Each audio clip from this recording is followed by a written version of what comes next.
maraming naiba sa buhay ko, lalo ng pakiramdam ko. Ako po si Dari Pamadeco, nakatira sa North Caloocan, 72 years old. 3 years ago, ako ay na-diagnose na may diabetes. Kung ano-anong nainom ko pero hindi bumaba yung blood sugar ko. Ang nararamdaman ko ay pamamaga ng paa ko. Yung paa ko ay parang tinutusok ng karayom at saka namamanhid. Laging inuuhaw lalo na sa gabi.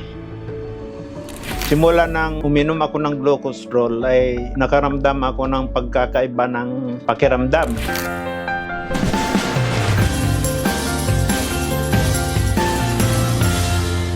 Nawala yung pamamanhid ko ng paa. Yung pamamaga nawala din. Tapos lalo ng pulikat, grabe talaga yon. Nawala yon, pulikat. Malaking tulong sa akin yung glucostrol talaga. Bago ako uminom ng glucostrol ay nagmo-monitor din ako ng blood sugar ko. 174 nung una, after 5 days, naging 114.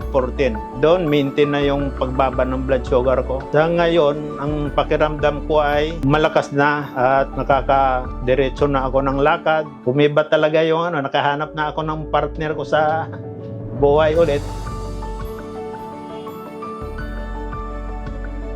After na uminom ako ng glucostrol ay maraming naiba sa buhay ko, lalo ng pakiramdam ko. Salamat sa glucostrol.